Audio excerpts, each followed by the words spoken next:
تقریباً 4 سال بعد اسے انبلاغ کیا تو دیکھا وہ آن لائن تھی۔ میں بار بار انسٹاگرام میں اس کا آن لائن اسٹیٹس دیکھ رہا تھا۔ اس نے آج بھی بایو میں میرا پسندیدہ شعر تم شباب عشق ہو میری جاں کبھی دیکھو تو صحیح خود میری نظر سے لکھا ہوا تھا۔ میرے دماغ میں بہت سے خیالات آ کر چلے گئے۔ کیا وہ مجھے بھول چکی ہے؟ اگر نہیں بھولی تو رات کی اس پہر 1 بجے بھی آن لائن کس کے لیے ہے؟ کیا میرا انتظار تھا یا وہ کسی اور کے ظلم میں نکل پڑی تھی؟ میری سوچیں بار بار میری ذہن کو جھنجھوڑ رہی تھیں۔ میں نے میسج ٹائپ کرنا شروع کیا، کیسی ہو؟ اب تک سوئی کیوں نہیں؟ لیکن ایک خوف بھی تھا کہ وہ آگے سے کہہ دے کہ تم کون یا تمہیں اس سے کیا، یا تم کون ہوتے ہو پوچھنے والے۔ میں سارے حق تو کھو چکا تھا۔ میں اسے اپنے ہی ہاتھوں تو بے عزت کر کے زندگی سے بے دخل کر چکا تھا۔ اب کس منہ سے ٹیکسٹ کرتا؟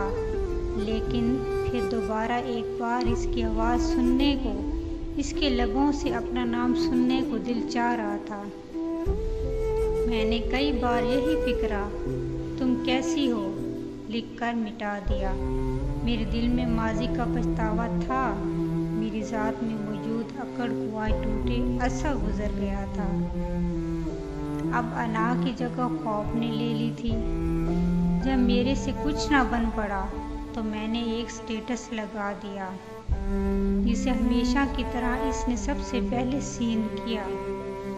میری دھڑکن بے قابو ہو رہی تھی، میری جان حلق میں اٹک چکی تھی۔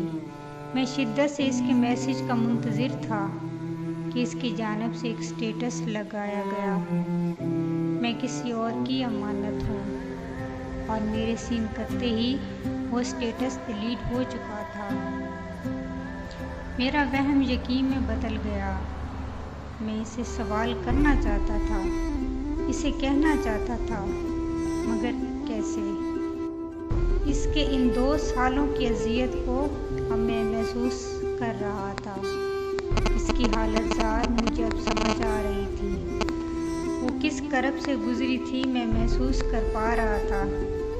میں نے دوبارہ اسے آن لائن دیکھنا چاہا، مگر وہاں فقط سفید دھبا موجود تھا اور بایو بھی غائب ہو چکی تھی۔ یقیناً وہ بلاک کر چکی تھی۔ میرے آنسو میرے ہاتھوں پہ گر کر خاموش ہو گئے اور درد کی ایک لہر میرے وجود میں اتر گئی۔